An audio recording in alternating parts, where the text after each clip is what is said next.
grandesmaestros.unam.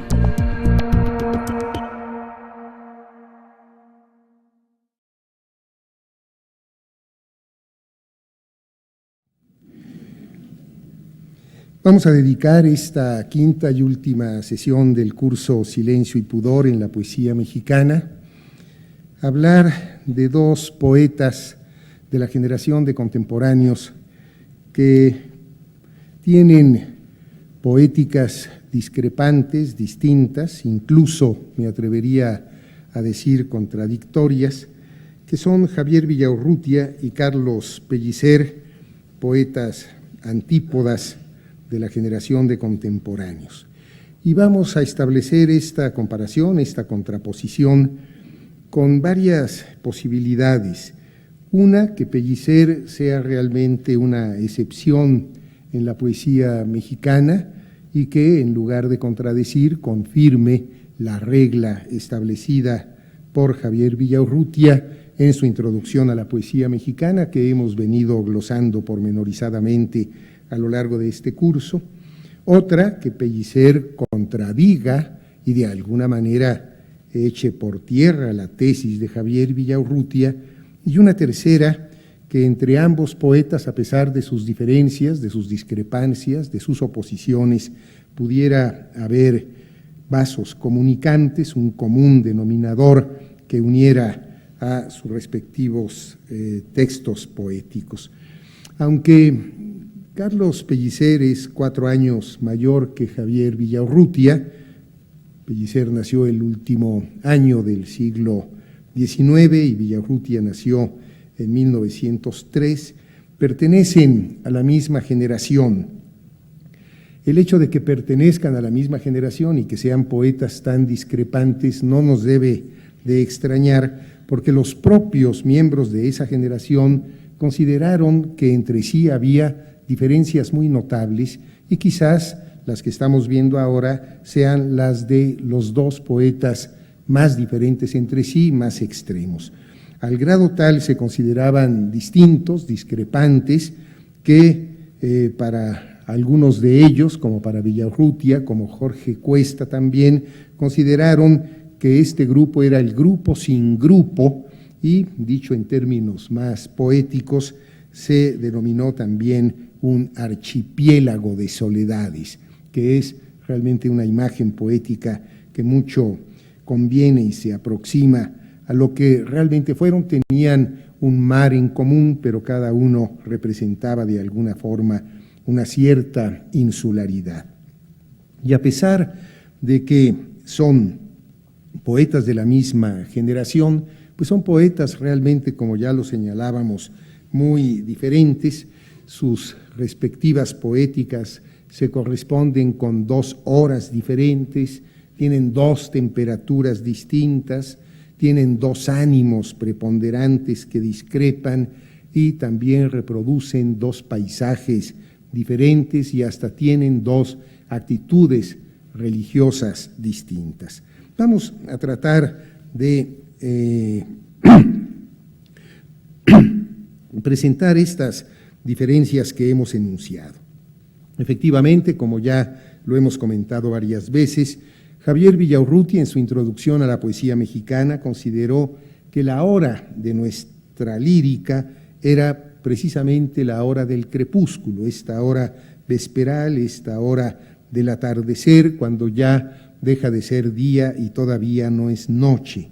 Y sin embargo, el propio Villaurrutia advierte que esta hora, que parece tipificar a la poesía mexicana, avanza y que se va haciendo nocturna en algunos poetas, y él mismo pone como ejemplos a Enrique González Martínez y a Ramón López Velarde.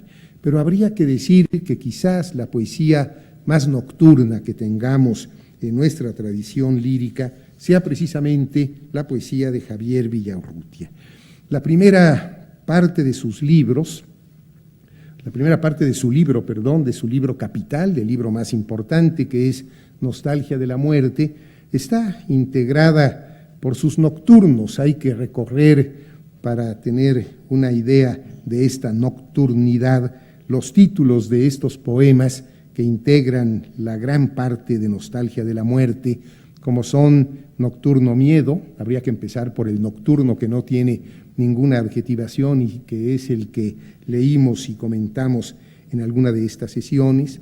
El Nocturno Miedo, el Nocturno Grito, Nocturno en que nada se oye, Nocturno Sueño, Nocturno Preso, Nocturno Amor, Nocturno Solo, Nocturno Eterno, Nocturno Muerto, Nocturno en que habla la muerte, Nocturno de los Ángeles, Nocturno Rosa, Nocturno Mar, que también leímos, etc. Vamos a tratar de ejemplificar este sentido de la noche, esta hora de la noche en la poesía de Javier Villaurrutia, leyendo uno de los poemas de Nostalgia de la Muerte más inquietantes y que es precisamente el que se titula Nocturno de la Estatua, que tiene o cobra una dimensión onírica que acerca este poema en buena medida a la tradición surrealista, aunque Javier Villaurrutia no profese el irracionalismo propio de estas literaturas de vanguardia y particularmente de la surrealista, como ya también lo mencionamos en alguna otra sesión. Vamos a leerlo y vamos a tratar de comentarlo. Nocturno de la Estatua. Está dedicado a este gran pintor mexicano, porque también hay que decir que la expresión literaria de los contemporáneos se aviene con otra expresión propia de muchos pintores de caballete que no eran los grandes pintores de la escuela mexicana, los grandes muralistas, y que son importantes. Este es un gran pintor, Agustín Lazo, de quien, si mal no recuerdo, el propio Villaurrutia decía: Lazo laza la luz y se solaza, con este juego de palabras tan presente en la obra de Villaurrutia. Nocturno de la Estatua, Agustín Lazo. Soñar, soñar la noche, la calle, la escalera y el grito de la estatua desdoblando la esquina. Correr hacia la estatua y encontrar solo el grito. Querer tocar el grito y solo hallar el eco. Querer asir el eco y encontrar solo el muro. Y correr hacia el muro y tocar un espejo. Hallar en el espejo la estatua asesinada, sacarla de la sangre de su sombra, vestirla en un cerrar de ojos, acariciarla como a una hermana imprevista y jugar con las fichas de sus dedos y contar a su oreja 100 veces, 100 veces, hasta oírla decir: estoy muerta de sueño. Vamos a leerlo otra vez, es un poema, dije inquietante por decirlo menos. Soñar, soñar la noche, la calle, la escalera y el grito de la estatua desdoblando la esquina. Correr hacia la estatua y encontrar solo el grito. Querer tocar el grito y solo hallar el eco. Querer asir el eco y encontrar solo el muro. Y correr hacia el muro y tocar un espejo.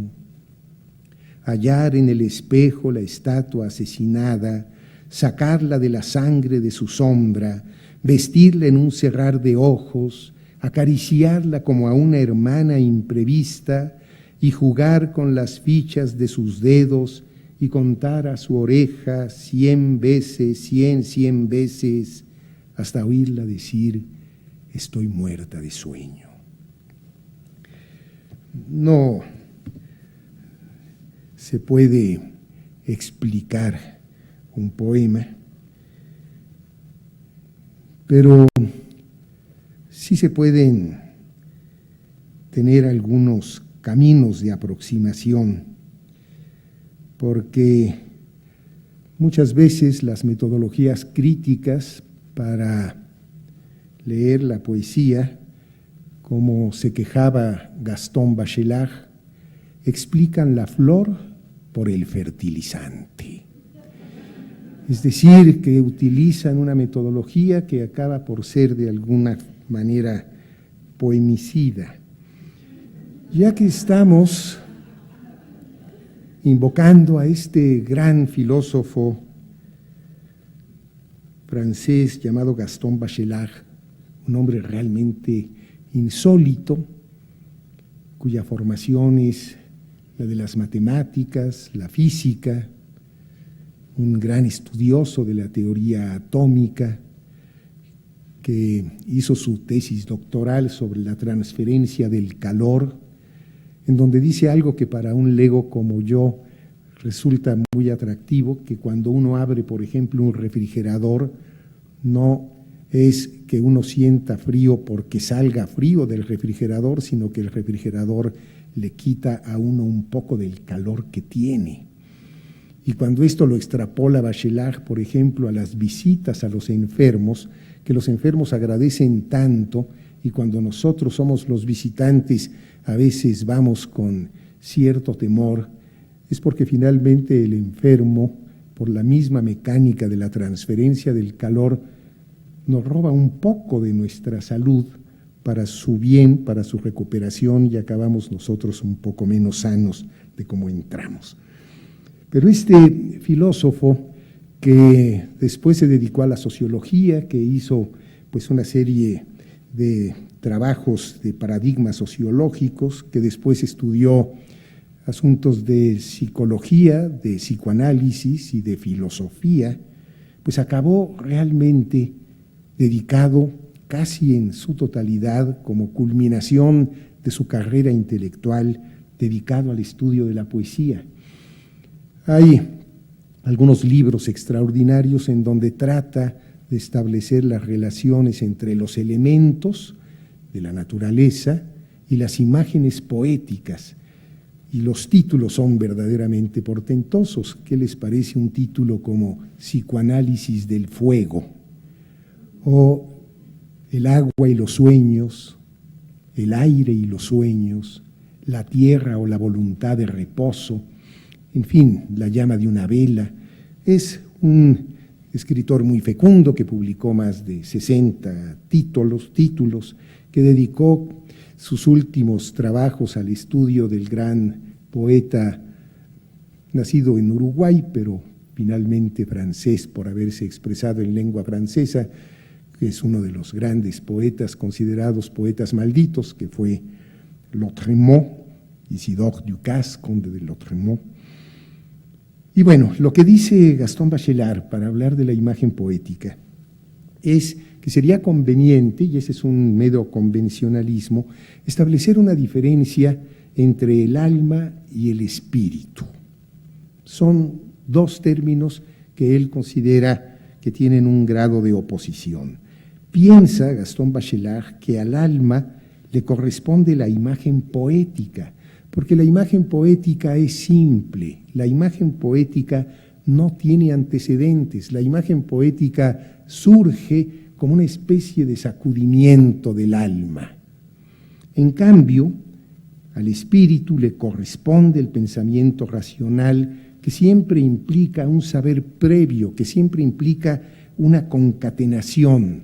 Al espíritu le correspondería no la imagen, porque una imagen no tiene explicaciones, es como decíamos invocando al gran poeta chileno, fundador del creacionismo, Vicente Huidobro, que cuando habla de un pájaro que anida en la cresta del arco iris, esta imagen poética no tiene ninguna otra significación más que un pájaro anida en la cresta del arco iris. Una metáfora, en cambio, implica un pensamiento previo, una asociación de ideas y un trabajo racional mediante el cual se sustituye uno de los elementos de la comparación por el otro. Vamos a poner algún ejemplo. Y se me ocurre poner un ejemplo que tiene que ver con Borges y con Quevedo. Hay un gran poema de Quevedo que se llama Memoria Inmortal de don Pedro Girón, duque de Osuna, muerto en la prisión, a quien le hace una elegía muy sentida Quevedo. Pensemos que Quevedo trabajó como una especie de valido, de secretario de don Pedro Girón, duque de Osuna, cuando fue este duque virrey en Nápoles, que pertenecía a España, y que cuando muere, pues Quevedo le dedica un soneto extraordinario que se llama Memoria Inmortal de don Pedro Girón, duque de Osuna, muerto en la prisión. Y ahí, en un par de versos del último cuarteto, dice: su tumba son de Flandres las campañas y su epitafio la sangrienta luna. Bueno, es muy conmovedor si esto lo tomamos como una imagen, porque vemos a la luna que se desangra ante el dolor por la muerte del duque de Osuna, esta luna que se desparrama sangrienta sobre el catafalco del que acaba de morir. Pero Borges dice que, bien mirado, siempre que leemos a Quevedo, aún en las que nos parecen imágenes más espontáneas, hay escondida una metáfora, porque dice que evidentemente esta sangrienta luna no es una luna que se desangra sobre el cadáver de don Pedro Girón, sino que esa luna se refiere a los turcos otomanos, es la media luna del poder turco que fue de alguna forma herida por las campañas militares de don Pedro Girón, duque de Osuna, de manera tal que esta imagen, pues ya cuando nosotros conocemos la metáfora, se desvanece, y por eso Borges la recupera, la hurta y la inscribe sin ningún contexto que tenga que ver con los turcos otomanos en un poema maravilloso que se llama La Luna, y en donde la luna entonces deja de ser una metáfora para convertirse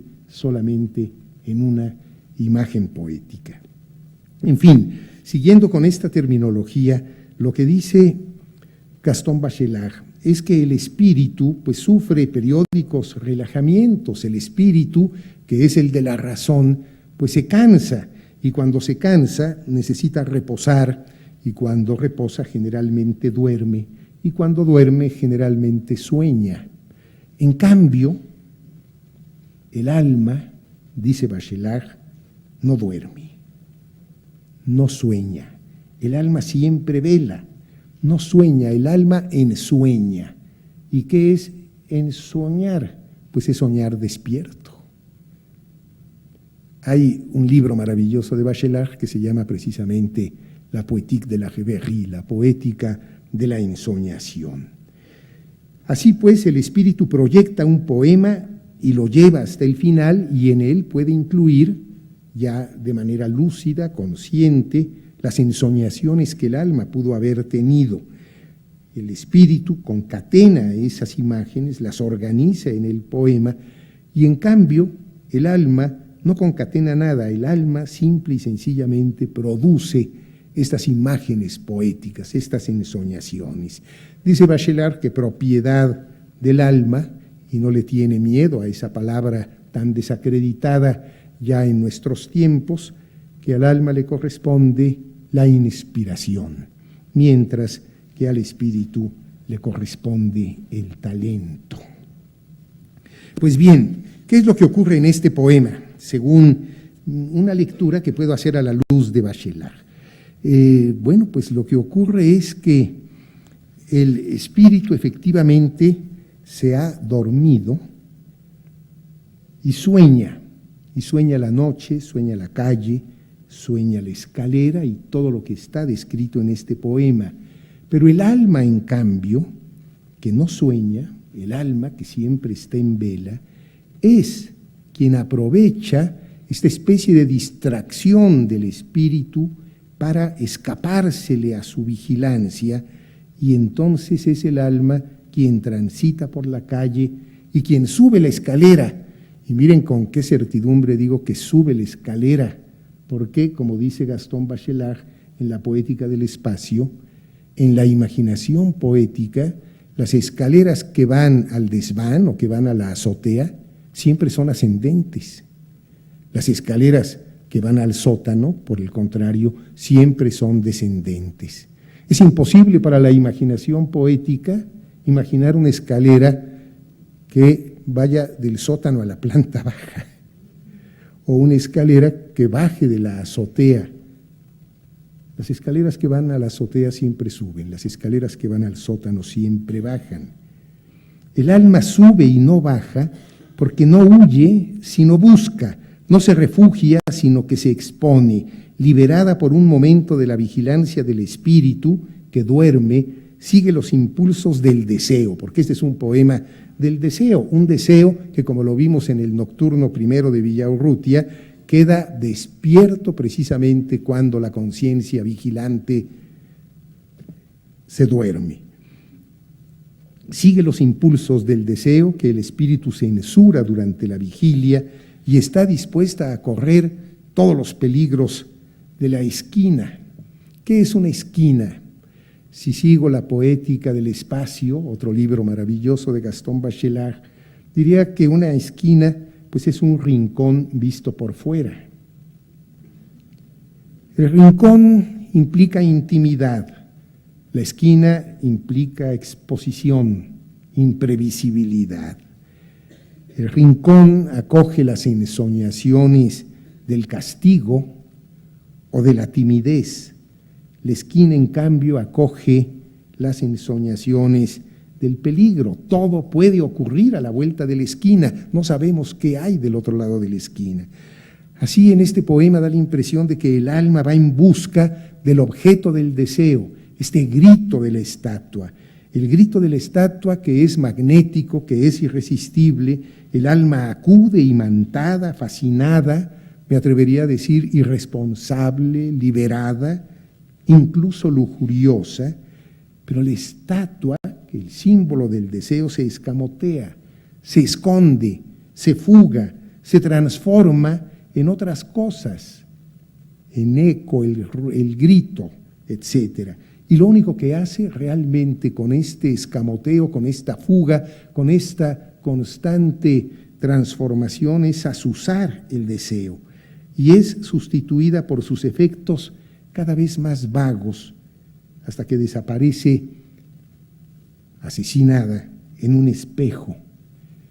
Que bueno, algún psicoanalista diría que en este espejo hay una ensoñación narcisista u onanista, donde el alma contempla su soledad o su muerte, o más bien la muerte del deseo. ¿Por qué el deseo ha muerto? Pues ¿por qué? Pues porque el espíritu ha comenzado a despertar. El erotismo se resuelve entonces en una ternura tibia, no nada más tibia, puritana. Hay que vestir de inmediato a la estatua, en un cerrar de ojos, acariciarla, pero no ya con la fuerza de la lujuria, sino como a una hermana imprevista. Tras débiles y unilaterales expresiones de un deseo ya apagado, caricias leves, juego, oreja, dedos, el objeto del deseo se hunde en su propio sueño y muere. Es el espíritu ya despierto el que da cuenta en el poema de las ensoñaciones que el alma tuvo mientras este espíritu dormía. Vamos a leerlo otra vez, a ver si esta lectura les parece interesante. Soñar, soñar la noche, la calle, la escalera y el grito de la estatua desdoblando la esquina. Correr hacia la estatua y encontrar solo el grito. Querer tocar el grito y solo hallar el eco. Querer asir el eco y encontrar solo el muro. Y correr hacia el muro y tocar un espejo.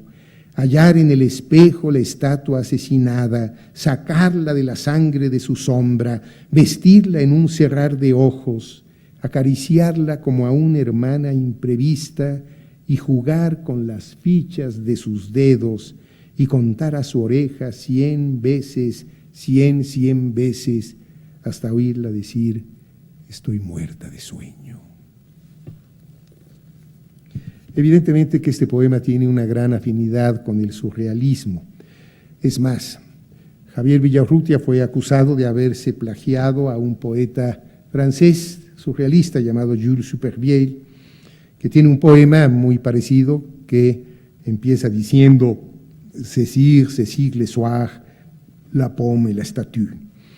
Es decir, hay muchas coincidencias, todos los verbos están en infinitivos, hay una enumeración de objetos muy a la manera surrealista por la libre asociación de ideas que no tienen mayor relación semántica, y habrán advertido ustedes que no hay adjetivos en este poema. de Villaurrutia solamente hay 2 adjetivos por ahí, hermana imprevista, y ya creo que nada más, por ahí algún otro. Esa carencia de adjetivos le confiere al poema un sentido de sustantividad muy fuerte que tiene mucho que ver, obviamente, con la iconografía onírica. Soñamos fundamentalmente con imágenes, o por lo menos lo que dice André Breton cuando trata de reproducir en el ámbito de la literatura el fenómeno onírico, es que hay una gran correspondencia entre el fenómeno onírico y la plástica, mucho más que la que pudiera haber entre el fenómeno onírico y el discurso. Y este poema de Villaurrutia, pues qué duda cabe, nos recuerda algunos cuadros surrealistas. Yo pienso en estos ambientes oníricos del gran pintor belga Paul Delvaux, que yo creo que nadie ha sabido retratar mejor el silencio que Paul Delvaux. O recuerda también a Chirico, pienso en ese cuadro que se llama Piazza d'Italia de Chirico, en donde vemos en una de estas plazas, que también podría recordar a García Lorca cuando dice la noche se puso íntima como una pequeña plaza. Pues las plazas no son íntimas, más bien las plazas son públicas. Entonces esta es una plaza un poco curiosa como la de Chirico, que es una plaza totalmente deshabitada, donde hay una estatua en el centro con esta luz rasante. Pero una cosa que me interesa mucho de ese cuadro es que hay una sombra que se proyecta por toda la plaza y nosotros no vemos a la persona que proyecta esa sombra, sino solamente la sombra proyectada. Y esto resulta también terriblemente inquietante, igual que este grito que se traduce en eco. El eco viene siendo equivalente a la sombra en la palabra. Bien, dice Octavio Paz que de Javier Villaurrutia aprendió que las palabras, además de significado, tienen peso, color, sabor, olor, tienen sobre todo sombras, ecos, y con ellas el poeta erige instantáneas esculturas como esta que acabamos de leer. Bueno, vaya que es nocturno Villaurrutia, ¿no? Pero hay poetas mexicanos diurnos, como Salvador Díaz Mirón, pero sin lugar a dudas el más diurno de todos es Carlos Pellicer, un poeta solar. Es tan diurno Carlos Pellicer que hasta sus nocturnos son diurnos. Vamos a leer por lo menos un fragmento de un nocturno de Carlos Pellicer para que vean la luminosidad que tiene. Recordáis a la luna, así se llama, nocturno, dedicado a Salvador Novo. Recordáis a la luna, la que en las manos de la amada, como una cosa matutina, ¿cómo que como una cosa matutina? ¿Qué es esto? Es un poeta que no puede hablar de la noche, que tiene que hablar del día. Recordáis a la luna, la que en las manos de la amada, como una cosa matutina, crecía y se alejaba. Todavía, aquella luna del pueblo con su piano y su esquina, donde acabó la aurora por vender en la tarde sus últimas neblinas. Todavía.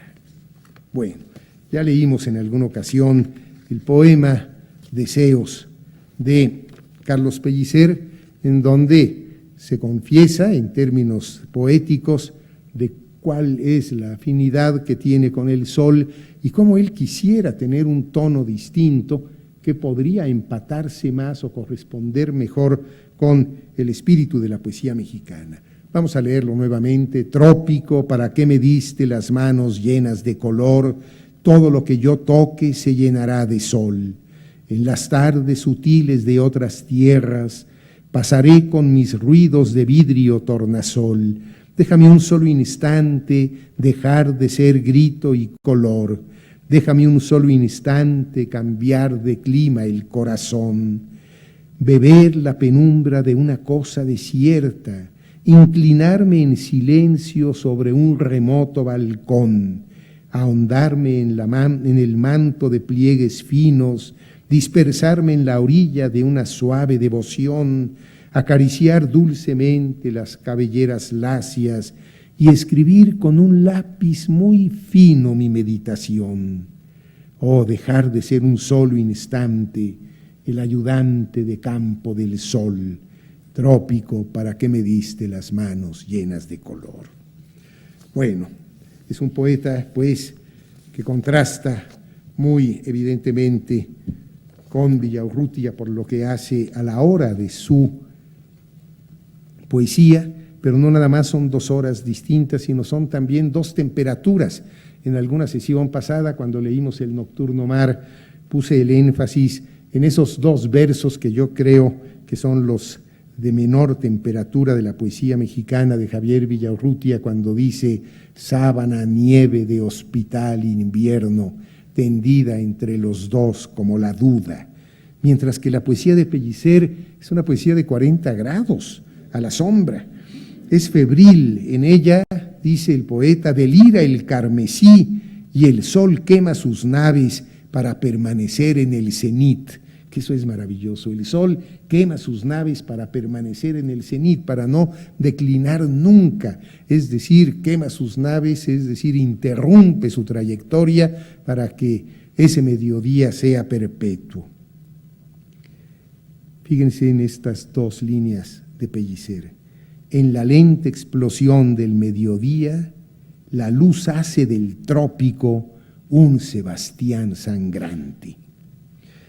Bueno, pero también hay 2 actitudes religiosas distintas. Villaurrutia siempre parte de la duda. Acabamos de decir, sábana nieve de hospital invierno, tendida entre los dos como la duda. Es un agnóstico. Su poesía no procede de la fe ni de la emoción tampoco, sino de la inteligencia, si bien llega donde la inteligencia se detiene impotente. Frente al presunto irracionalismo promulgado por las literaturas de vanguardia, como ya lo hemos dicho, particularmente el surrealismo, el abandono más puro, la poesía de Villaurrutia es vigilante, es reflexiva. Aún el poema del Nocturno de la Estatua que acabamos de leer, vemos cómo ya desde el inicio de soñar, mantiene una actitud vigilante, porque no se podría hablar de soñar si no se estuviera despierto, porque con muchísima frecuencia cuando uno sueña no sabe que está soñando y piensa que lo que está soñando es parte de la realidad.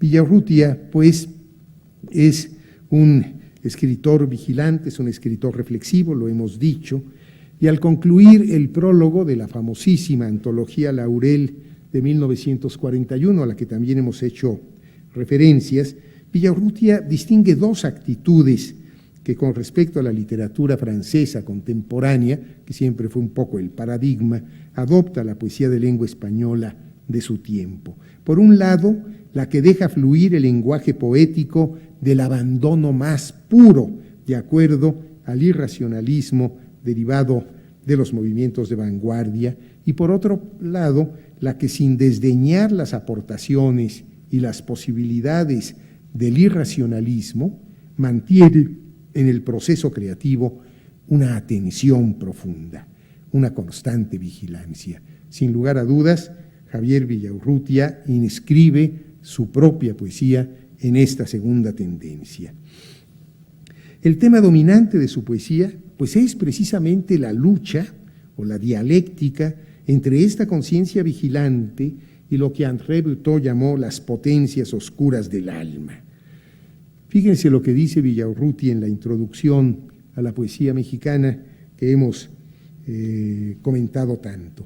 La obra de un poeta, dice, no vale sino en la medida que lleva consigo al mismo tiempo y en el mismo grado, esto es muy importante, lo inexplicable y lo explicable. En manos de un poeta, el lenguaje no es solo un instrumento lógico, sino también un instrumento mágico. El círculo del poeta no es pues un círculo lógico únicamente, tampoco es únicamente un círculo mágico, sino la combinación y la superación de estas dos potencias antagónicas del lenguaje, la potencia lógica y la potencia misteriosa.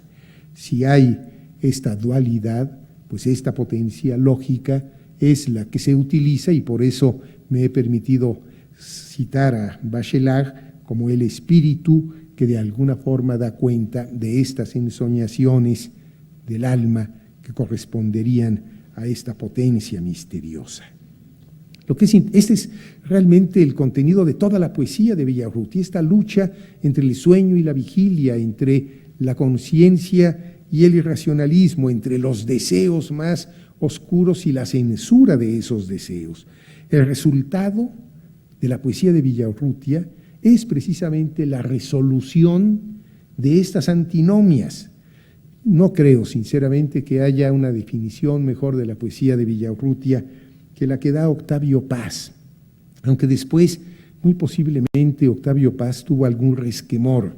Hay algo que a mí me ha inquietado mucho, porque Octavio Paz escribió un libro extraordinario que se llama Javier Villaurrutia en persona y en obra, cuya primera edición del Fondo de Cultura Económica tuvo unos dibujos maravillosos de Juan Soriano, en donde hace una gran exaltación de la poesía de Villaurrutia, pero después yo creo que, pues lo voy a decir, porque yo creo que Octavio Paz pensó que de alguna forma el elogio a la obra de Villaurrutia podría ir en detrimento de su propia obra. Lo que es cierto es que no incluye este libro en sus obras completas, cuando Octavio Paz fue el director de sus propias obras completas. Está incluido pero parcializado, fragmentado, es decir, un capítulo aparece en una parte, otro en otra parte, en otro tomo, y una tercera parte en otro tomo, de manera tal que pierde la fuerza y la continuidad que tuvo en este libro maravilloso. Pero ahí, de todas maneras, está una definición que a mí me parece verdaderamente asombrosa, que yo creo que es la que define a Villaurrutia justamente en esta interacción entre los dos elementos opuestos. En esa zona vertiginosa, cito a Paz, y provisional, que se abre entre dos realidades, ese entre que es el puente colgante sobre el vacío del lenguaje, al borde del precipicio, en la orilla arenosa y estéril, allí se planta la poesía de Villaurrutia, echa raíces y crece. Prodigioso árbol transparente, hecho de reflejos, sombras, ecos.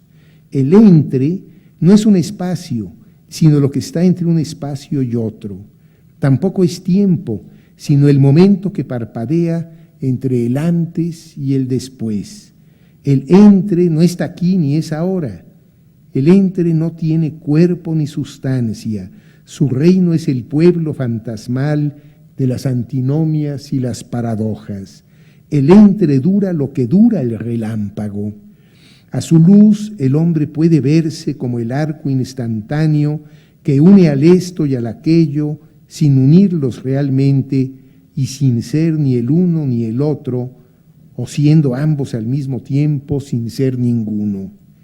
El hombre, dormido despierto, llama fría, copo de sombra, eternidad puntual. Pellicer, en cambio, es el poeta de la fe, el que practica cotidianamente la religión de la alegría. El gran estudioso de la poesía mexicana, Gabriel Said, ha hecho estudios muy interesantes sobre los poetas cristianos de México, como lo fue Carlos Pellicer, y advierte que hay una longevidad poética en este poeta tabasqueño, y que hay una continuidad de tal manera consistente que podríamos encontrar afinidades entre el primer poema que publicó y el último poema que pudo haber escrito. Ustedes imagínense a Carlos Pellicer, un muchacho muy joven, estudiante de la Escuela Nacional Preparatoria, Me lo imagino desde el segundo piso del antiguo colegio de San Ildefonso, todavía desprovisto de los murales de Orozco, con sus calcetines anaranjados, como son famosos, le decían a Carlos Pellicer el rajarretinas, con todo el color tropical, no nada más en su poesía, sino en su indumentaria, diciendo el primer poema de Colores en el mar, es decir, el primer poema que abre su primer libro, empieza con este terceto: en medio de la dicha de mi vida, deténgome a decir que el mundo es bueno por la divina sangre de la herida. Un poeta de 18 años tal vez, confesando una fe religiosa, hablando de la bondad del mundo en un tono alegre, cuando todos los poetas adolescentes pues más bien se quejan, sufren, se duelen y manifiestan su dolor, su pesadumbre, su escepticismo. En medio de la dicha de mi vida, ¿qué es esto? En medio de la dicha de mi vida, un poeta feliz. ¡Qué cosa tan insólita! Por ahí José Joaquín Blanco decía de Amado Nervo que él no era un gran poeta, porque un poeta que dice en un poema que está en paz con la vida, no es un poeta. Pero Pellicer, vaya que es un poeta de la alegría. En medio de la dicha de mi vida, deténgome a decir que el mundo es bueno. Y no nada más por eso. ¿Por qué es bueno? Por la divina sangre de la herida, por la redención cristiana. Un poeta que confiesa su fe religiosa en el momento de su juventud, en medio de una gran alegría, y este poeta, al final de sus esquemas para una oda tropical, se sigue manifestando creyente y esperanzado, y sigue manteniendo esta suerte de alegría. Fíjense en estos últimos versos de Pellicer. Y en noches luminosas, la brisa huésped de la madrugada agita con las yemas de sus dedos el verde oro caudal de aquellas plumas, retoño volador del árbol muerto. Y en noches luminosas, todas las noches de Pellicer siempre serán luminosas, cálidas, brillantes, y en noches luminosas, la brisa huésped de la madrugada, es decir, estamos en el momento del amanecer, agita, y aquí utiliza una prosopopeya, es decir, le da a un fenómeno inanimado estas facultades humanas, le atribuye dedos a la brisa huésped de la madrugada agita con las yemas de sus dedos, y aquí hay una espléndida metáfora de un ave tropical, seguramente un quetzal, yo pienso en un quetzal, agita con las yemas de sus dedos el verde oro caudal de aquellas plumas. Pienso en un quetzal porque pues si es un caudal de plumas, siento pues que esta cola de los quetzales tan larga podría corresponder en su largura a esta palabra de caudal y además este colorido. El verde oro caudal de aquellas plumas, retoño volador del árbol muerto, que es maravilloso, un árbol muerto en donde finalmente todavía anida la vida en esta ave que despierta en el momento del amanecer y emprende el vuelo en contraste con el árbol muerto donde ha pasado la noche y donde está posada. ¿Sí? La estrofa es clarísima, pero fíjense ustedes cómo tiene dos posibles lecturas, una de carácter poético, da la impresión de que es casi una alegoría del poema, que el poema vive o sobrevive, el poema que es este verde oro caudal de aquellas plumas, el poema vive, sobrevive, vuela, a pesar de que el poeta que albergó a esta ave ya haya muerto, ¿sí? Es como la supervivencia de la poesía más allá de la vida del poeta, ¿no? ¿Suena convincente? Nunca hay una sola explicación para un poema, por supuesto, ¿no? No estamos en un discurso matemático, estamos en un discurso poético en donde las palabras, como dice el propio Bachelard, a quien tanto he citado esta tarde, tienen una resistencia a la significación precisa. Pero a mí me gustaría darle también una interpretación religiosa. Parecería que es el alma la que vive, la que pervive a la muerte del cuerpo, que estaría representado por el árbol muerto. Lo que es cierto es que hay una continuidad, como bien lo vio Gabriel Said, entre este primer poema dichoso, alegre, de bondad, y el último poema en donde mantiene longevamente una fe que no se ha vencido. También habría que decir que hay dos paisajes en estos dos poetas. La poesía bucólica, pues es más bien escasa en la tradición poética mexicana. Nos interesan más los paisajes interiores que los exteriores, o en todo caso, la mímesis del estado de ánimo que uno pueda tener y el paisaje que se corresponde con este estado de ánimo. Ya habíamos comentado que Rafael Andívar, en el siglo XVIII, este jesuita guatemalteco avecindado en México, había descrito en perfectos hexámetros latinos el paisaje mexicano, y cobra este paisaje mexicano una dimensión universal. En latín, ver los nombres del cenzontle o del guajolote, pues no deja de ser algo verdaderamente conmovedor, es decir, como si una realidad contextual tan próxima, tan cercana, cobrara de buenas a primeras una gran universalidad.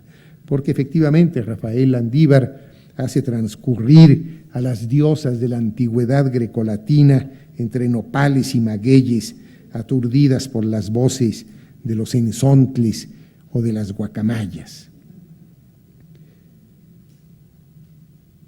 Ya en el México independiente, Manuel José Otón describió el paisaje. Un poeta potosino, donde empieza el desierto del norte, que realmente pudo retratar no el paisaje tropical de Pellicer, sino antes este paisaje desértico del norte del país, y en donde generalmente hay también una adecuación o una correspondencia, mejor dicho, entre su estado de ánimo y el paisaje. Vamos a leer unos sonetos del idilio salvaje de Manuel José Otón, nada más por el gusto de leerlos, ¿no?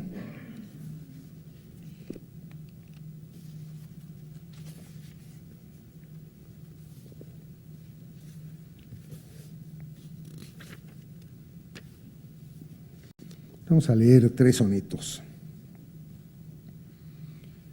que no necesitarán mucha explicación.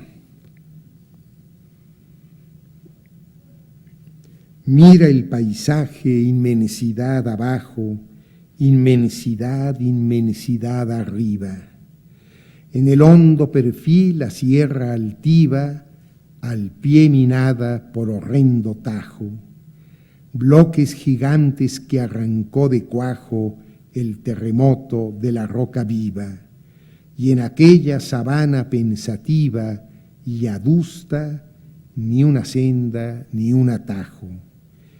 Asoladora atmósfera candente, do se incrustan las águilas serenas como clavos que se hunden lentamente.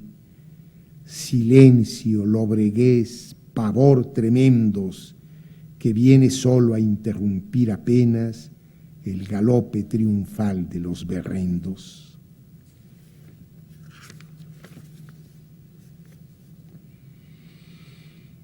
Qué enferma y dolorida lontananza, qué inexorable y hosca la llanura, flota en todo el paisaje tal pavura, como si fuera un campo de matanza. Y la sombra que avanza, avanza, avanza, parece con su trágica envoltura el alma ingente plena de amargura de los que han de morir sin esperanza.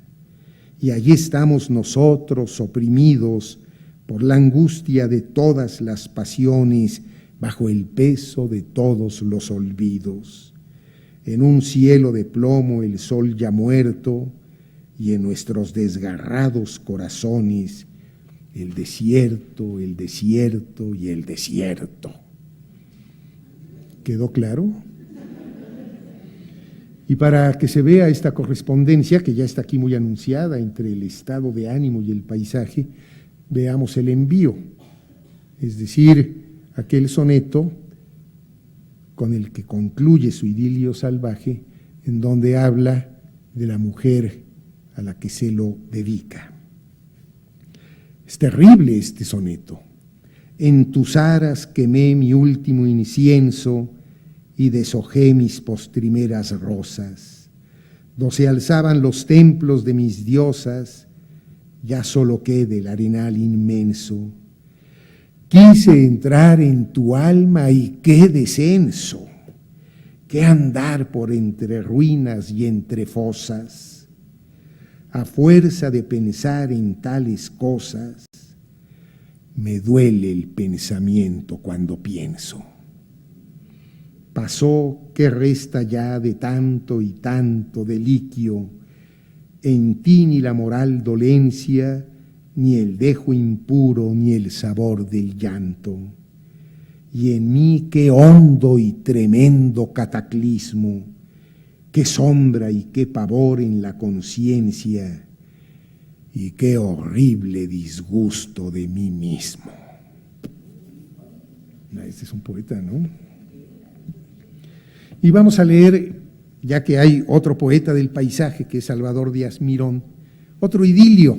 La verdad es que el de Otón se llama idilio salvaje, el de Díaz Mirón solamente se llama idilio.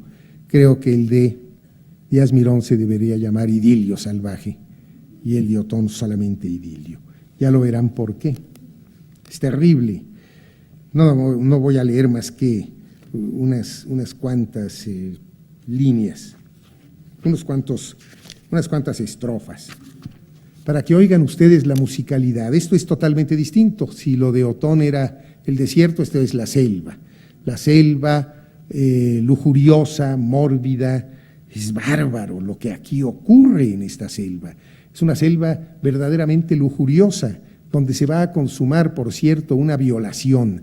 No vamos a llegar a esto porque es la parte anecdótica del poema, pero lo que quiero es nada más que vean la importancia del paisaje y cómo puede cambiar el tono de un poeta cuando habla del desierto, Otón, que cuando habla de la selva, como Díaz Mirón.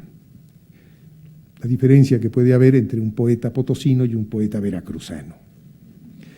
A tres, y oigan la sonoridad, es que esto es bárbaro, es de una sonoridad que si no fuera tan elegante, sería de una corrientez brutal. Es que Salvador Díaz Mirón yo creo que es el poeta más cuidadoso de la forma en la historia de la poesía mexicana. Cuando publica, por ejemplo, Lascas, que las escribe en la cárcel después de haber matado a un diputado, escribe lascas. Las lascas son las virutas, por llamarles de alguna manera, que salen en la talla de un diamante. Bueno, ahí tenemos unos prodigios verbales verdaderamente impresionantes, como por ejemplo en cada línea, en cada verso, están las 5 vocales sin que se repita ninguna, en orden, las 5 vocales tónicas sin que se repita ninguna, y cómo ese orden se altera en el siguiente verso y luego se vuelve a alterar en el tercero y luego en el cuarto. Es realmente un trabajo de forma que aquí lo pueden ver. A 3 leguas de un puerto bullente que a desbordes y grescas anima, y al que un tiempo la gloria y el clima adornan de palmas la frente, hay un agrio breñal y en la cima de un alcor un casucho acubado que de lejos diviso a menudo y rindiéndose apoya un costado en el tronco de un mango copudo. Distante la choza resuelta montera con borla y al sesgo sobre una mollera. El sitio es ingrato por fétido y hosco.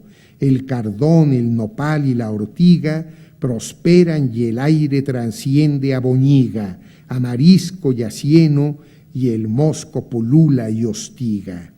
La flora es enérgica para que indemne y pujante soporte la furia del soplo del norte, que de octubre a febrero no es rara, y la pródiga lumbre febea que de marzo a septiembre caldea.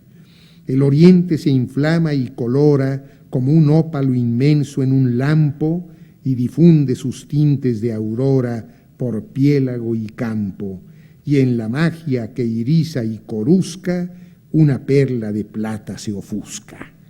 Y ahí seguimos, ¿no? Bien, pues ¿qué pasa con esta débil tradición bucólica de nuestra poesía mexicana? Pues que en ella se instala y le da una dimensión portentosa Carlos Pellicer. Carlos Pellicer es un estallido de entusiasmo, de frescura, de naturalidad en la poesía mexicana. Hay, por otra parte, además de esta algarabía de su poesía, una suerte de espíritu franciscano, como también lo advirtió Gabriel Said, para admirar la obra del Creador. Estoy todo lo iguana que puedo, dice Carlos Pellicer, y lo mismo canta a lo diminuto, los insectos, las flores, las pequeñas aves, que a lo grandioso, el Usumacinta, la selva, el mar. Es un poeta para quien el mundo exterior existe, cosa rara en la tradición poética mexicana. Fíjense, vamos a leer desde Colores en el mar, desde Colores en el mar, que es su primer libro, desde sus primeros poemas, cómo hay esta actitud radiante y colorida que vamos a contrastar ya sin necesidad de leerlo con el Nocturno Mar, que ya leímos de Javier Villaurrutia, ¿no les parece?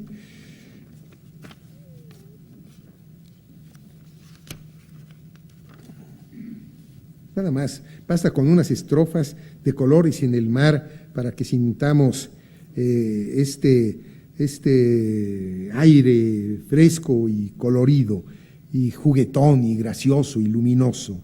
En un mar levantisco que ni con malecones ha podido aquietarse, es un mar muy latino, de la túrgida agua los móviles montones truenan bárbaramente, tal el verbo marino. Rueda en rápidas rondas el rubumbio pontino, y al distanciar la espuma de sus cuerpos trotones, es porque en las aristas del malecón salino soberbiamente proclamó sus evasiones. Mar levantisco y fuerte de rodante ambulancia, mar que asusta a la fácil y vibrante elegancia del palmar que dijera se agarrara a la brisa, y no hay nada tan bellamente enorme y retante como la inmensidad y la salvaje prisa de este mar ondulante, rebotante y triunfante, ¿no? Bueno, ahí tenemos un tono, pues, que es radicalmente distinto a este nocturno mar amargo que llevo adentro y del que dimos lectura en la sesión pasada, creo, en la antepasada. Creo que, bueno, no es necesario decir mucho más para que se vea que hay dos paisajes, pero vamos a poner en contraposición dos poemas. El Nocturno de la Alcoba, de Javier Villaurrutia, frente a otro poema de Pellicer que empieza, que no tiene título, pero que empieza diciendo que se cierre esa puerta que no me deja estar a solas con tus besos. Vamos a ver o a leer El nocturno de la alcoba de Javier Villaurrutia.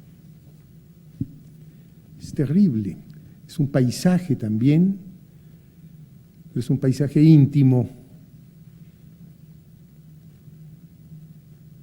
La muerte toma siempre la forma de la alcoba que nos contiene. Es cóncava y oscura y tibia y silenciosa.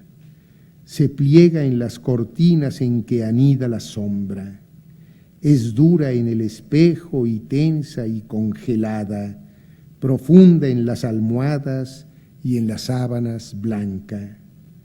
Los dos sabemos que la muerte toma la forma de la alcoba y que en la alcoba es el espacio frío que levanta entre los dos un muro, un cristal, un silencio.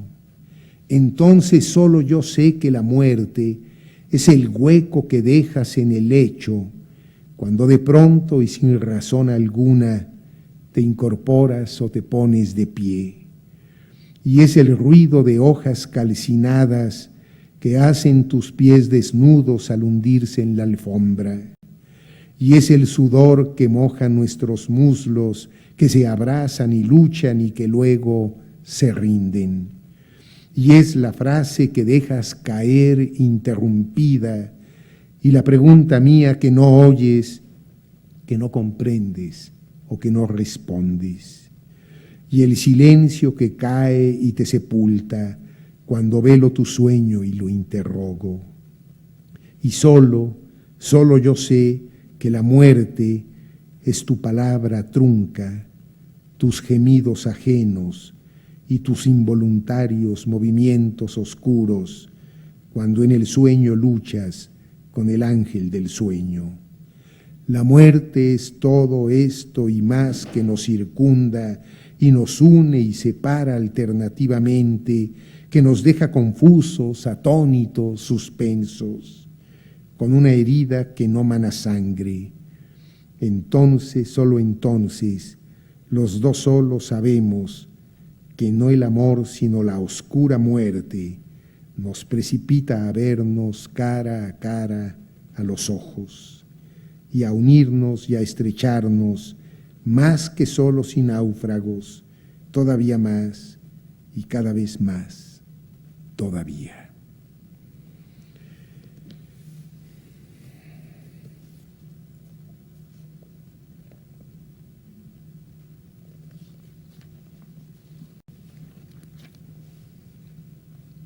Leamos un poema de Alcoba de Carlos Pellicer. Que se cierre esa puerta que no me deja estar a solas con tus besos. Que se cierre esa puerta por donde campo, sol y rosas quieren vernos, esa puerta por donde la cal azul de los pilares entra a mirar como niños maliciosos la timidez de nuestras dos caricias que no se dan porque la puerta abierta. Por razones serenas pasamos largo tiempo a puerta abierta y arriesgado es besarse y oprimirse las manos, ni siquiera mirarse demasiado, ni siquiera callar en buena lid. Pero en la noche la puerta se echa encima de sí misma y se cierra tan ciega y claramente que nos sentimos ya tú y yo en campo abierto, escogiendo caricias como joyas, ocultas en las noches con jardines, puestos en las rodillas de los montes, pero solos tú y yo. La mórbida penumbra enlaza nuestros cuerpos y saquea mi inédita ternura. La fuerza de mis brazos que te agobian tan dulcemente, el gran beso insaciable que se bebe a sí mismo y en su espacio redime lo pequeño de ilímites distancias. Dichosa puerta que nos acompañas, cerrada en nuestra dicha, tu obstrucción es la liberación de estas dos cárceles, la escapatoria de las dos pisadas idénticas que saltan a la nube de la que se regresa en la mañana. Bien. Bueno, el poema de Villaurrutia es un poema de desamor, el poema de Pellicer es un poema de amor. El paisaje del poema de Villaurrutia es invadido por la muerte. El paisaje exterior en el poema de Pellicer empieza por inhibir la relación, pero acaba por liberarla y se vuelve un paisaje exterior. La de Villaurrutia siempre es una poesía de interiores, la de Pellicer siempre es una poesía de exteriores, aun cuando hable de la puerta cerrada en la intimidad de la alcoba. Bueno, pues para concluir, quiero presentar esta paradoja. La poesía de Villaurrutia, después de todo lo que hemos visto en términos contrastivos, que no hace concesiones al colorido local, es una de las poesías más afines a la tradición lírica mexicana, según la propia conceptualización de Villaurrutia que hemos estudiado a lo largo de estas 5 sesiones. Por otra parte, la de Carlos Pellicer, que se empeña tesoneramente en reproducir nuestro paisaje y que tiene un repertorio poético manifiestamente mexicano, es, paradójicamente, una voz excepcional en esa misma tradición. Pero lo que es cierto es que en su poética manifiesta su deseo de ser mexicano a la manera en que lo estipuló Villaurrutia cuando dice, de acuerdo al poema Deseos, que ya hemos leído 2 veces, que quiere escribir con un lápiz muy fino su meditación. Pero lo que es más importante es que hay poemas de Pellicer que no se corresponden con los tópicos pellicerianos y que son parte importante de su poesía, en donde realmente la obra de Pellicer se corresponde de manera puntual con la tipificación que de la poesía mexicana hace Javier Villaurrutia.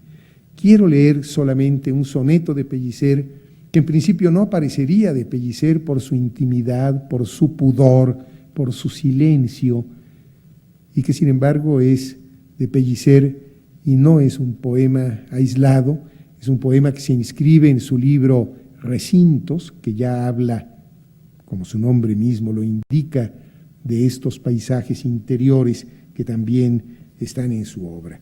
Este es uno de los sonetos más bellos de la historia de la literatura mexicana y lo quiero leer para pasar ya a las últimas conclusiones.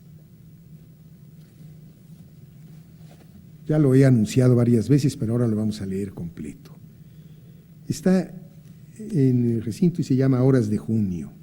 Está dentro de los sonetos de Horas de Junio. Junio, claro, a pesar de que junio, como lo estamos viendo, es un mes caluroso y generalmente luminoso, pero este es un poema de intimidad, de tono menor, de voz baja, de discreción, de pudor y de silencio.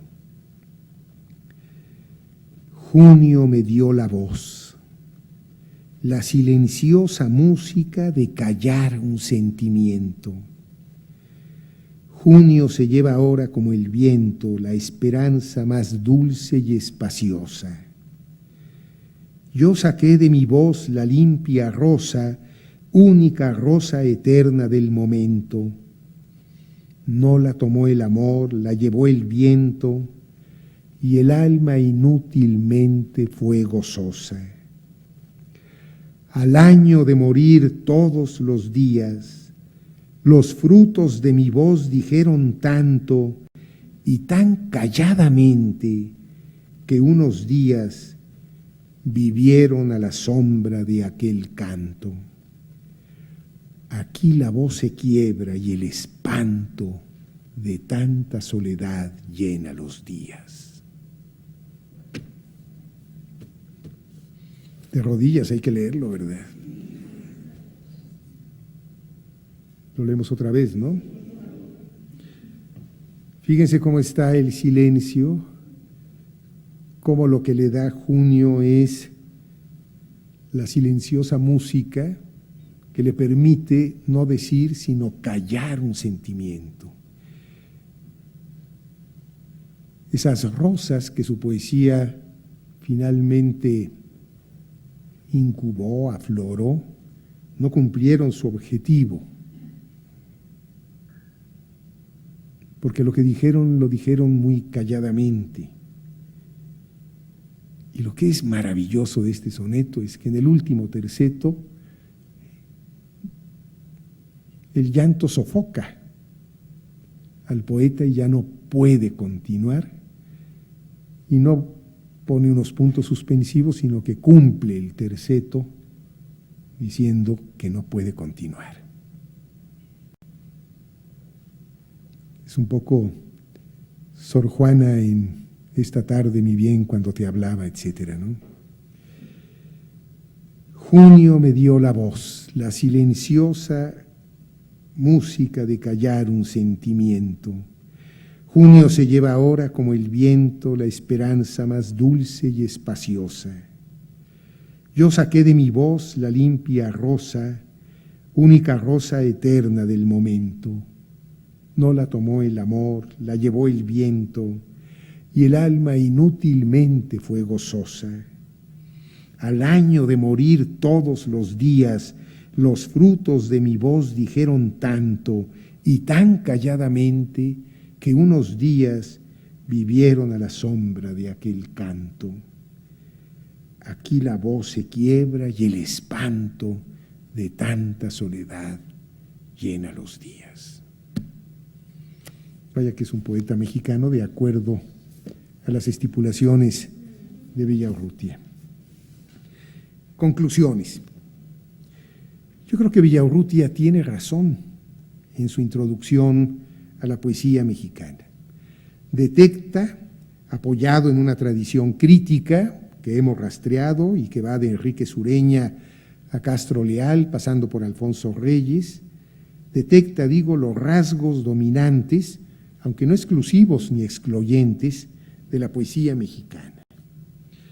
Quizás lo más importante de sus disquisiciones es que reivindica, frente al nacionalismo imperante y ciertamente reductor, una serie de características, las hemos mencionado, el tono, la discreción, la contención, el silencio, el pudor, que son características profundas de la poesía mexicana y que, por ser profundas, no se quedan en la superficie del tema o del colorido local.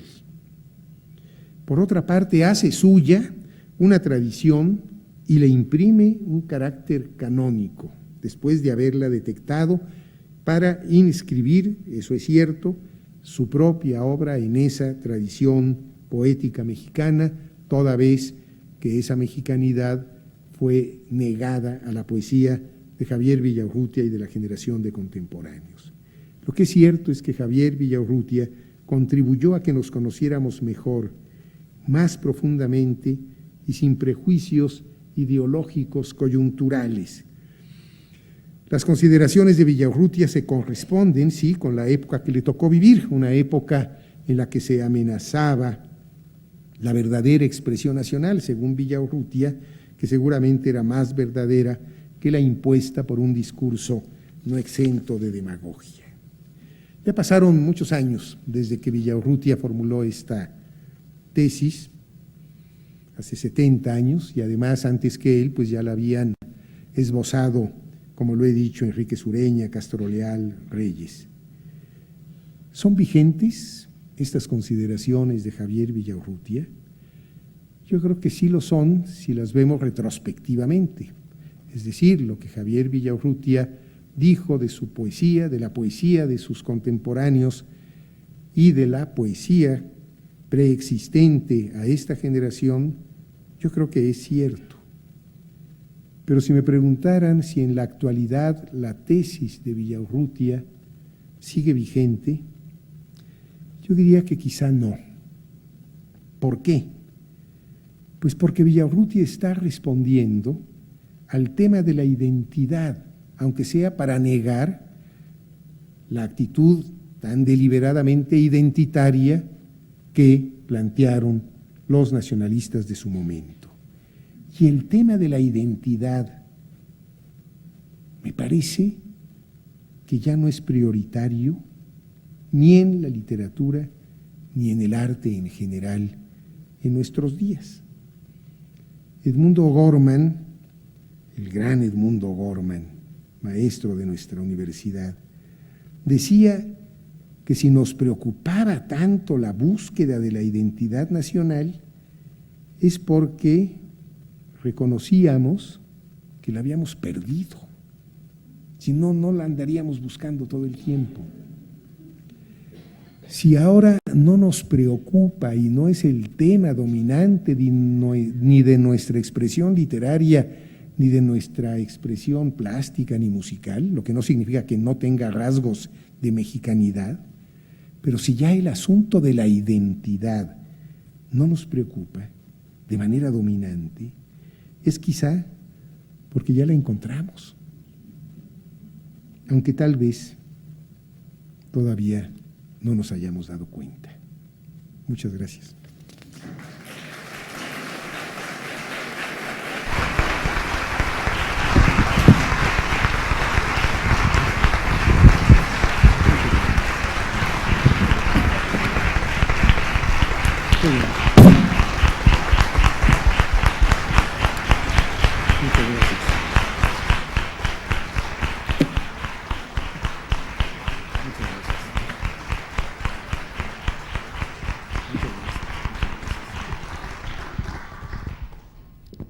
Muchas gracias.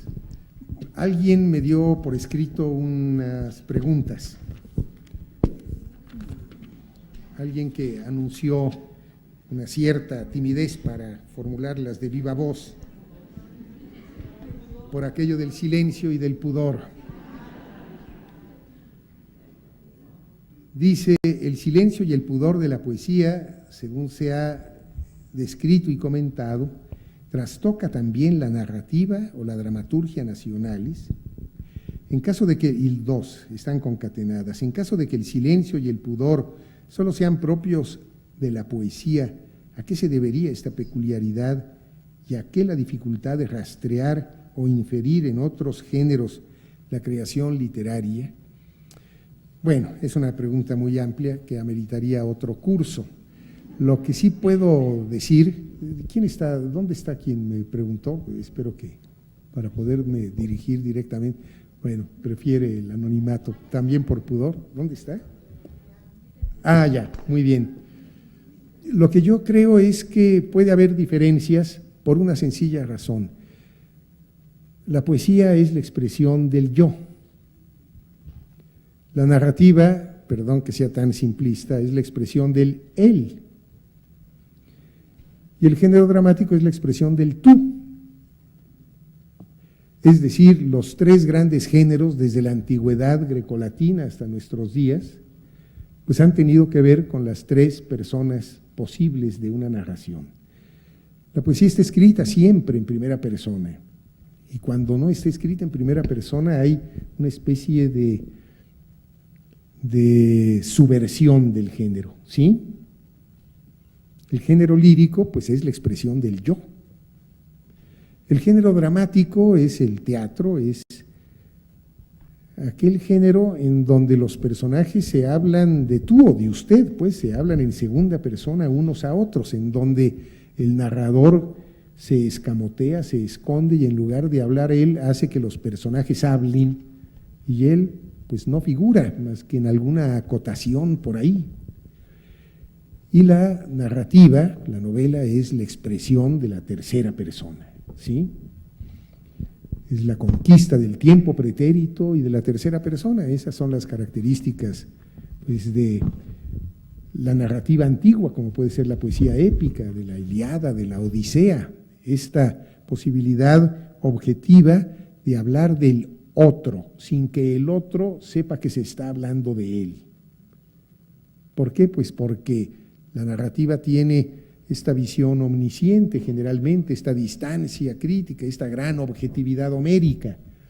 Generalmente los acontecimientos que narra la épica ya ocurrieron y ya terminaron cuando el cantor empieza a describirlos. Habla del pasado es decir, de lo que ya ocurrió y del allá. En cambio, en el género dramático se habla del aquí, un personaje habla con otro, del ahí. Y claro, el yo poético pues habla de su entorno más íntimo, de su deixis, de su campo más cercano, ¿no?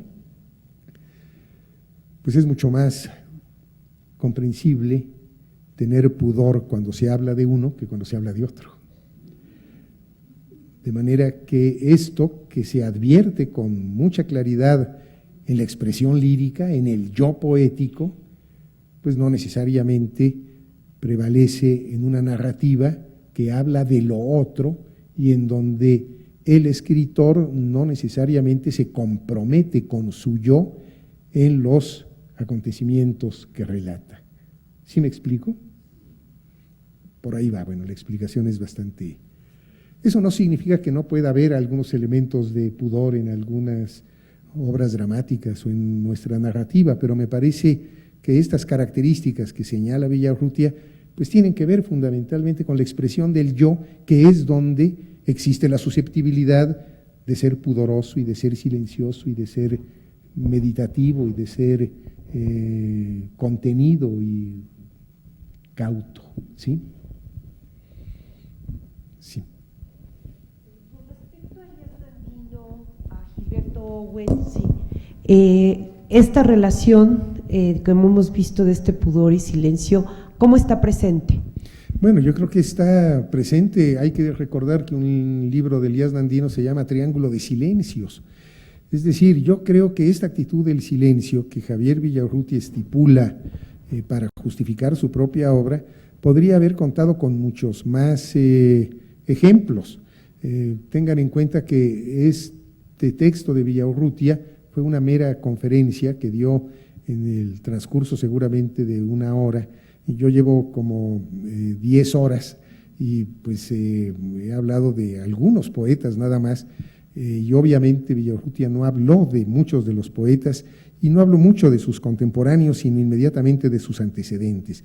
De quien habla como contemporáneo suyo es de Gorostiza, sobre todo por el tema de la muerte, que es el tema fundamental tanto de Villaurrutia como de Gorostiza. Pero yo diría que también esta complejidad de la poesía de Gilberto Owen mucho tiene que ver con una intimidad muy, muy profunda y con un tratamiento terriblemente sutil en sus imágenes, en sus metáforas, ¿no?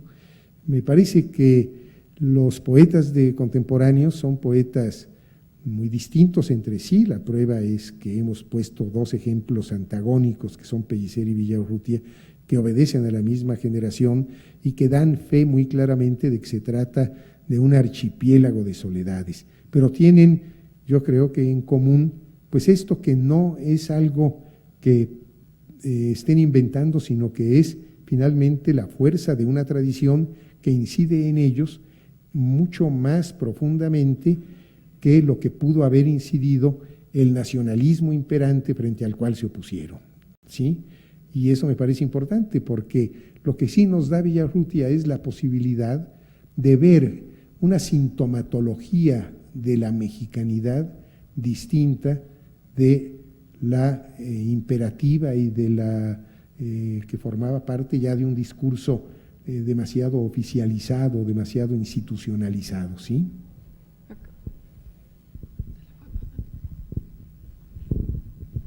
Gracias. Bueno, partiendo de las tres posibilidades que nos presenta en un principio, Pellicer como la excepción que confirma la regla, el canon de Villaurrutia, la segunda Pellicer como el que lo contradice y la tercera Pellicer como el que de alguna manera estaría dentro del canon.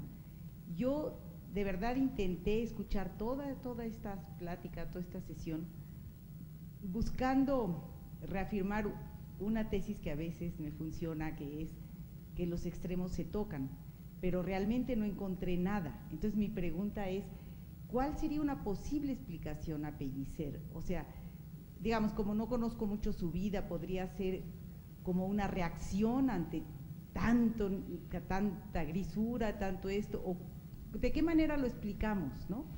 Esa es mi pregunta.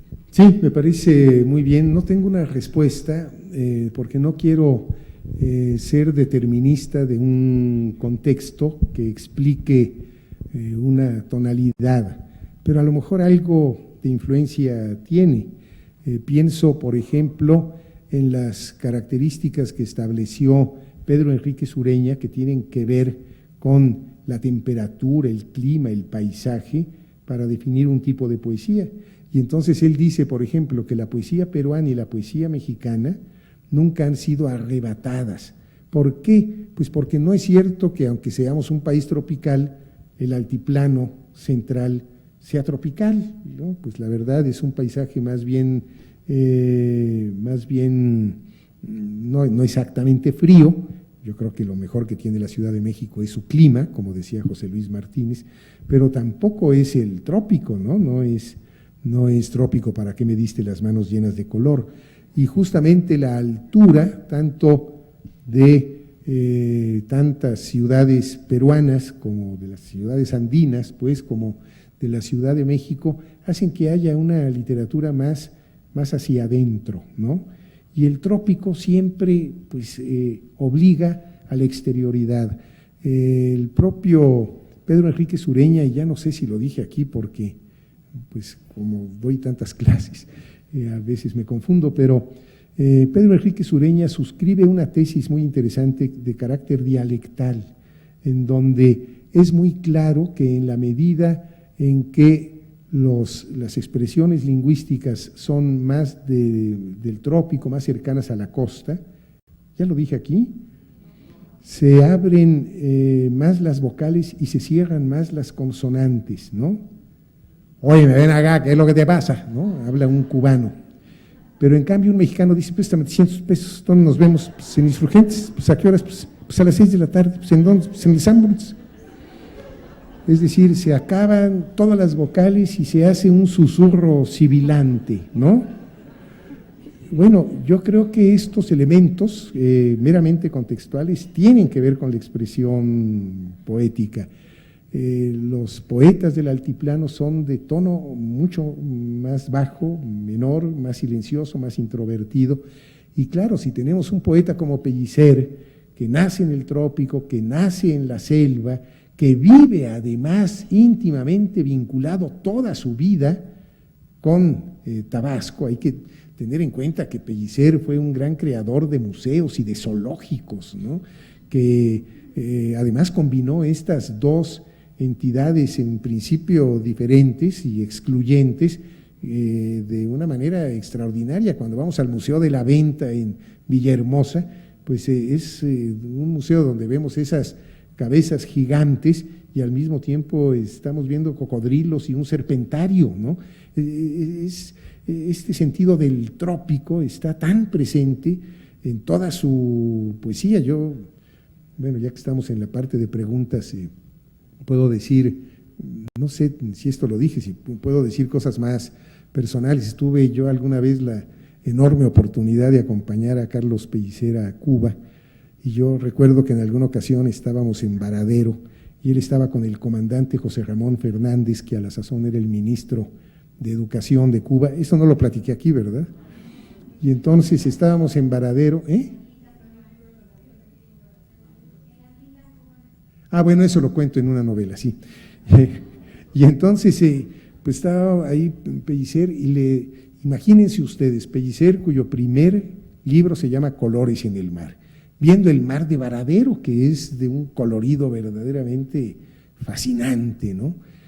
Y entonces le dice al comandante José Ramón Fernández, que había sido el estratega de Playa Girón y uno de los defensores, en fin, le dice, ¿cómo es, con esa voz que tenía Pellicer, una voz muy honda, muy ronca, cómo es posible, comandante, que el gobierno de la revolución gaste tantos millones de dólares en pintar el mar? Y entonces se quitó el traje de baño que tenía, porque era un hombre que disfrutaba de la desnudez. Hay una enorme cantidad de fotografías de Pellicer completamente desnudo. Se mete al mar y desde el mar le grita al comandante. Además, comandante, uno mete la mano y abajo hay más. Un hombre verdaderamente mimetizado con el mar, con el trópico, con la selva. Yo creo que este contexto de alguna manera tiene que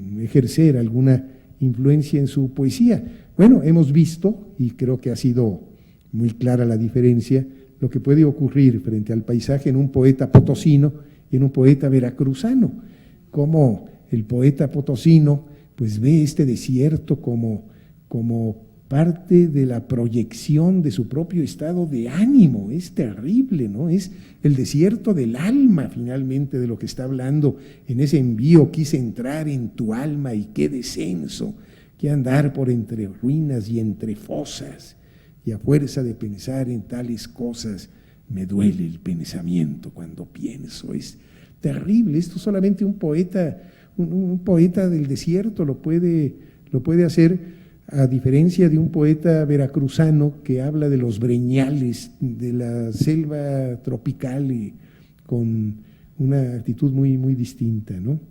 Habría que ver que la geografía mexicana pues tiene también variantes tales que yo creo que se traducen en expresiones poéticas distintas. De todas maneras, me parece que aún así hay un común denominador, y que en ese común denominador las características de Villaurrutia, aunque no sean generales de la poesía de Pellicer, también están en Pellicer, o bien como un desideratum, yo quiero escribir con un lápiz muy fino mi meditación, o bien en estos sonetos de Hora de Junio y de Recintos, que son de una intimidad maravillosa, ¿no?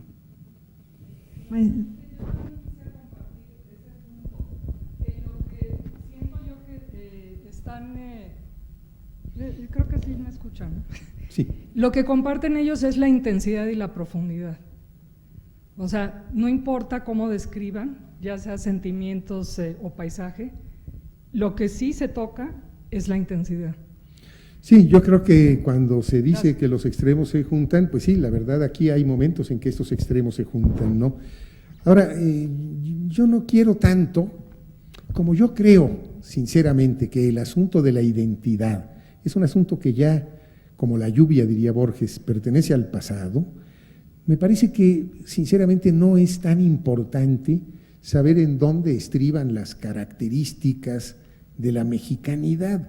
Lo que me parece muy interesante es que la posición de Villaurrutia haya podido enfrentarse de una manera exitosa con un discurso impositivo que pretendía ser nacionalista y que acabó ser menos nacionalista que lo de Villaurrutia en términos de esencia. Eso es lo que a mí me parece importante. Y además, bueno, pues haber recorrido durante estas 5 sesiones a estos poetas, bueno, pues ha sido un maravilloso pretexto para hablar de poesía con un hilo conductor que no necesariamente era un objetivo, sino más bien un pretexto. Porque, claro, gracias a este pretexto, pues hemos podido leer algunos magníficos exponentes de la poesía mexicana. Pero, insisto, lo que a mí me parece mucho más importante es que ya en retrospectiva, la importancia de Villaurrutia y de los contemporáneos fue fundamentalmente, sin dejar de ser mexicanos, fue haberse opuesto a un discurso que era terriblemente coercitivo, limitante y oficialista y bastante demagógico, por cierto. Por favor. Bueno, una pregunta más, por favor, si no nos Sí, permite, maestro, encantado. una pregunta más. Creo que… a ver.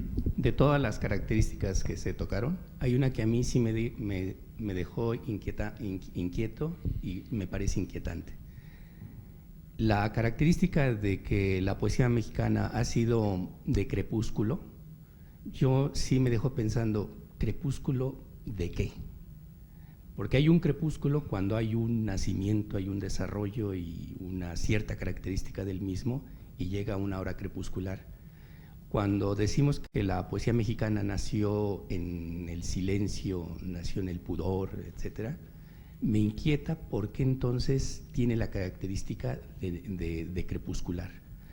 No sé, ya haciendo un poco de hermenéutica, y recordando algunos poesías de Nezahualcóyotl, me parece que la poesía náhuatl, como nos la han traducido, pues es una poesía trágica, pero también me parece con ¿Una mucha, poesía qué, perdón? trágica, pero me parece que también tiene mucha dignidad la poesía náhuatl. Hay mucho, yo le noto mucha dignidad. Y no sé, a mí me inquietó si no hay una conexión o qué tipo de conexión o conexión opuesta hay, que ahora acá es crepuscular ¿de qué? O sea, a mí me inquieta saber por qué es crepuscular. Sí, lo y que si pasa, en ese sí. sentido, para terminar, Sí, perdón.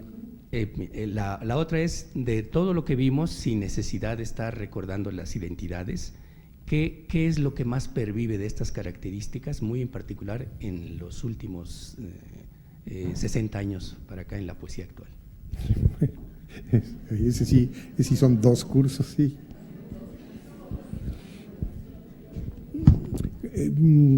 A ver, yo me referiré primero a la primera parte de la pregunta que tiene que ver con lo crepuscular, porque a lo mejor se está entendiendo por crepuscular algo sinónimo de decadente.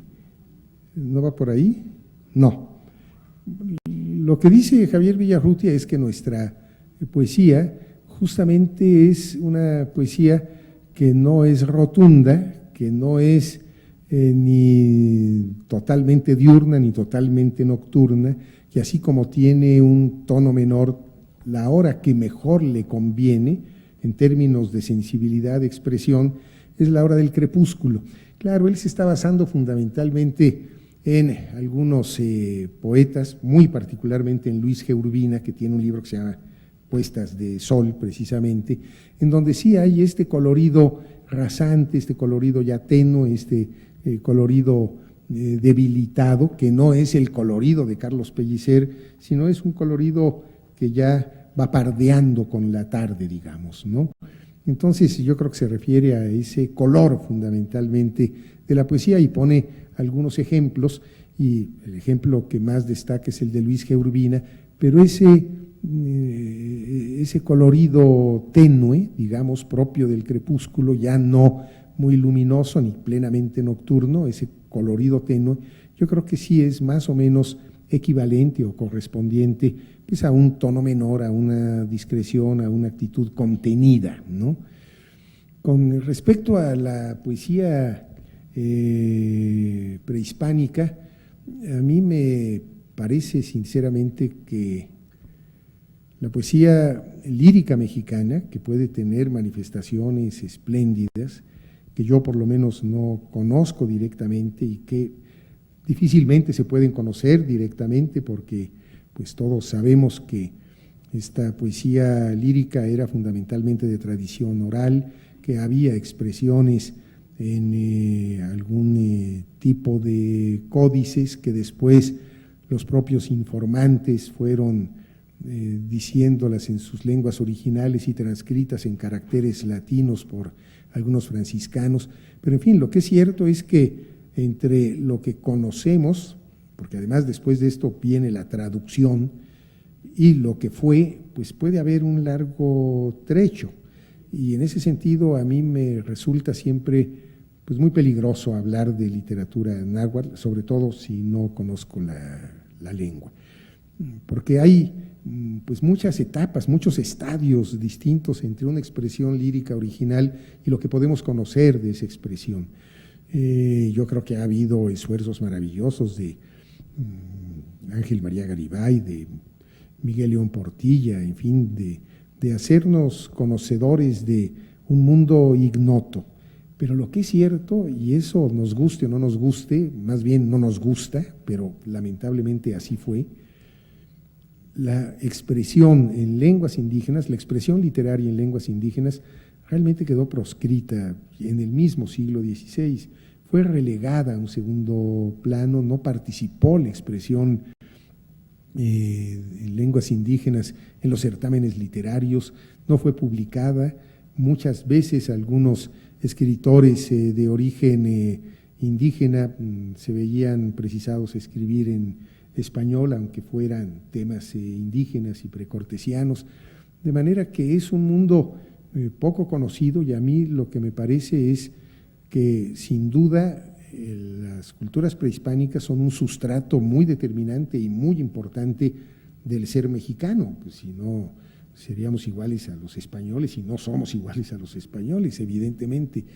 pero precisar de qué manera se influye, hasta dónde, en qué sentido, con qué, pues es bastante complicado porque no tenemos todos los pelos de la mano, los pelos de la aguja en la mano como para poder decir realmente que es parda, ¿no? A mí me parece que son terrenos todavía muy movedizos porque no tenemos el acceso totalmente confiable a las fuentes originales y entonces pues el terreno se vuelve un poco pantanoso, ¿no?